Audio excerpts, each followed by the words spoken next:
समस्तंको नमस्कार। गत रजरे 4टी Odia cinema release होइतिला। जो सिनेमा मध्य रहितिला टिके टिके अचिन्हातु, जो सिनेमा रे नजर आसीथिले लीड रे स्वराज, शुभम एवं भूमिका।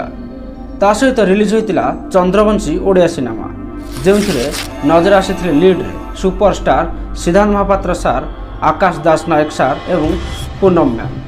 ता सहित रिलीज होइतिला सुपरस्टार अनुभव भाई फिल्म कुहुड़ी, जोंथिरे लीड रे अनुभव भाई सहित नजर आसीथिले सुप्रिया, प्रकृति एवं दीपनीत। आ रज रिलीज होइतिबा शेष फिल्मटी हेउची पावर, जोंथिरे सुपरस्टार बाबूशान भाई एवं एलिना नजर आसीथिले।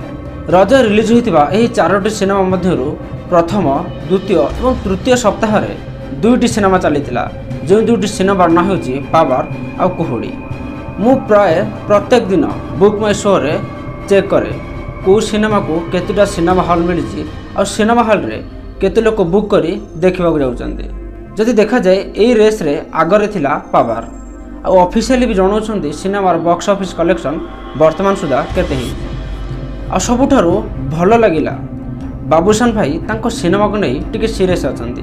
मु गोटे जिनस नजर कली, बाबूशान भाई छोट बड़ जी भी इंस्टाग्राम रे तांको फिल्म रो गीत को नहीं रील्स करूछन्ते। बाबूशान भाई एवं फिल्म रो अन्य सब स्टार कास्ट तांको रील्स रे कमेंट करूछन्ते।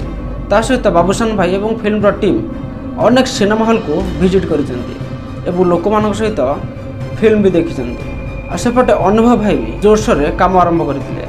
जदिओ सिनेमार प्रमोशन पाई तांको पाखरे टाइम नथिला, किंतु सिनेमाटी रिलीज होला परे से प्रमोशन पाई भी ध्यान देइथिले।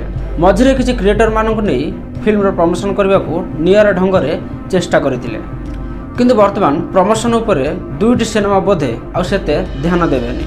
काहेकि ना अनुभव भाई तांको नुआ सिनेमा कर्म को नहीं व्यस्त रहिबे। कर्म उपरे एक डेडिकेटेड वीडियो मु खूब शीघ्र नै के आसीबी। बाबूशान भाई जदिओ तांको फिल्म को नहीं सीरियस अछंती और प्रमोशन पाई बेसी ध्यान देई थांदे, किंतु ठीक समय रे ओडिसा रे रिलीज हो जाइछे एक पैन इंडिया फिल्म। जो पैन इंडिया फिल्म संपर्क रे कहिबार किछि आवश्यकता ही नाही, काहेकि ना सिनेमाटी एते बड़ धरणर निर्माण होईछि एवं सिनेमा रे एते बड़ बड़ कलाकार अछंती। सिनेमाटी सेमानक ना रे ही चली जीवो। मु कहूछि पैन इंडिया रिलीज होइतिबा फिल्म कल्की। मु गत काली आ गत पर दिन शो को मु भुवनेश्वर चेक करुଥିଲି, जो पावर को 24-25 पाखापाखि शो मिलता बेले कुहुड़ी को 12-13 ये शो मिलूला केवल भुवनेश्वर रे, किंतु आज से संख्या संपूर्ण रूपे कमी जाइए। गोटे बड़ पैन इंडिया सिनेमा रिलीज होगा और ओडिया सिनेमा को सिनेमा हॉल न मिलवा यह हूँ साधारण कथा। एथिर आश्चर्य होबार किछि नाही कि भुवनेश्वर रे केवल कल्की फिल्म को 35-36 पाखापाखि शो मिलुछि और सबु शो प्रायतः हाउसफुल रहुछि। एते सब भितर भी ओडिया सिनेमा को ओडिसा रे सिनेमा हॉल मिलिछि।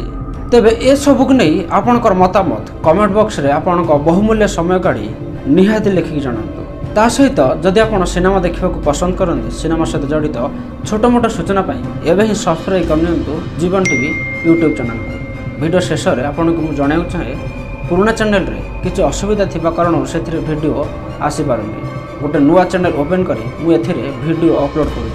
आशा पुराना चैनल भली नुआ चैनल को भी आपन सपोर्ट सेमिति मिलियो। धन्यवाद।